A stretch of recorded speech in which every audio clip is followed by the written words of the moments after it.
Hello.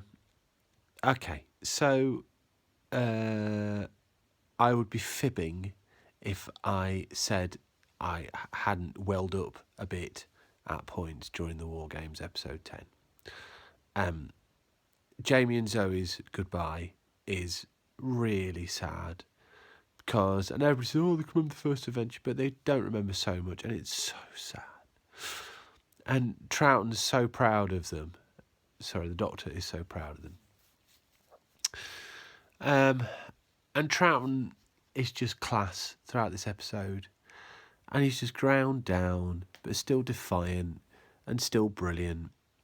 And the Time Lords are really well played and well pitched after all the frantic, just crap on crap on crap of the last 9 episodes. To just undercut all that. And it's easy to see why so many people think that the War Games is sort of 8 or 9 episodes of one thing and then 1 or 2 episodes of something completely different. But I don't think it's like that. And I think when you watch it in context, it all does fit together beautifully well, like perfectly well. I think it's a real feat, a masterstroke of plotting and whatnot, to have taken a 10 episode, most Doctor Who stories of 6 episodes are terrible.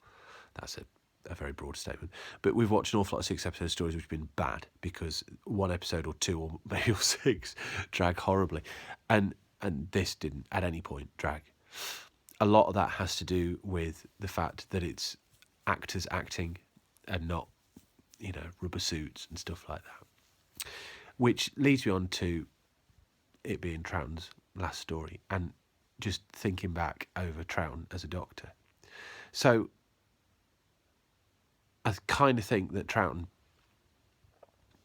is an amazing Doctor who has had a good era of Doctor Who.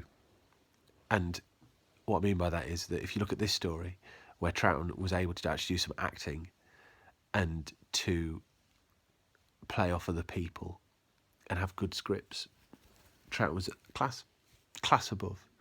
And Troughton's a class above in all his other stories, but when a good proportion of his stories, a third, maybe more of his stories, are set bound in a space. There's aliens outside. What are we going to do? There are times where his Doctor seemed callous and nasty because he would take on these alien races who had justifications and motivations all of their own and just freaking annihilate them. And that's not really what Troughton's Doctor feels like. Yes, Troughton's Doctor is dangerous and Troughton's Doctor can be merciless. And there's so much of, thinking the wrong way around, but so much of McCoy, so much of Troughton is absorbed into McCoy's Doctor.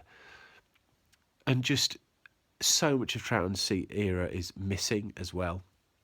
So we miss out on those gestures and those mannerisms and the subtle things that he does that really bring scenes to life. Such a classy actor. Best actor to play the Doctor?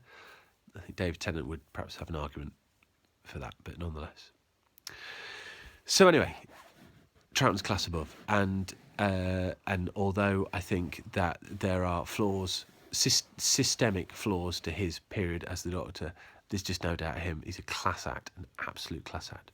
So moving on, it needs to be said. This needs to be said now because I won't have an opportunity to say it again. I have historically had a negative relationship with Jon Pertwee. I have quite proudly and perhaps arrogantly and stupidly often proclaimed that Pertwee is my least favourite Doctor, principally because it winds people up, but also because I have historically found his approach to the Doctor to be least in tune to what I believe the Doctor to be. Hartnell aside, but I think Hartnell's a special case. So I'm looking forward to revisiting. Did you say that you don't like Pertwee?